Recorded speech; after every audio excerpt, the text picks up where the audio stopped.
Day number 51, 100 days journey for our CHJC 45th anniversary. Our text for today from the King James Bible, 2 Corinthians chapter 10, verse 3 and 4. For though we walk in the flesh, we do not war after the flesh. For the weapons of our warfare are not carnal, but mighty to God through the pulling down of strongholds.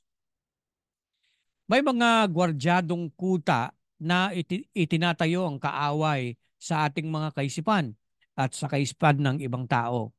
At ang salita ng Diyos ay nagsasabi na ito'y dapat wasakin.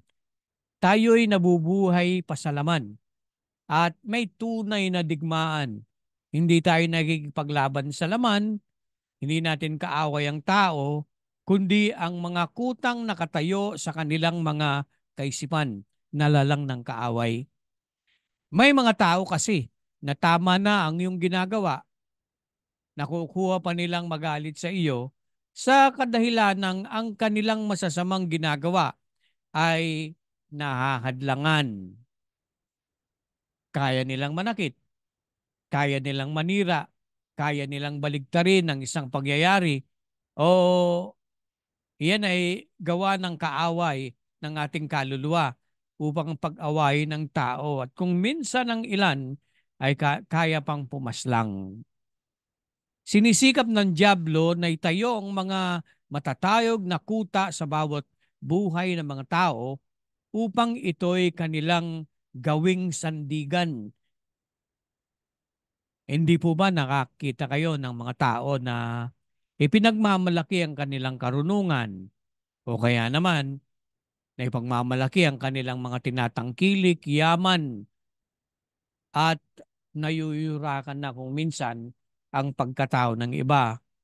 May mga lasing sa kanilang kagandahan, mapuputing kaanyuan, na ang akala ito ay isang lagusan upang ibaba ang iba dahil sa kanilang magandang kalagayan. Hindi lamang sa balat nakikita ang magandang pagkatao, may panloob na pagkatao na dapat pangalagaan. At alam po ninyo, dahil sa Panginoong Kristo, binigyan tayo ng pananagumpay.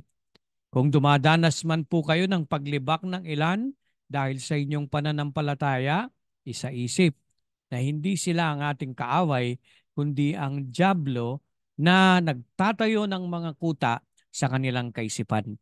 Ipanalangin po natin sila at ganun din naman ibahagi ang Ebanghelyo. Tayo po'y manalangin. Salamat po Panginoon dahil meron po kayong biyaya na ipinagkaloob sa amin ngayong araw na ito.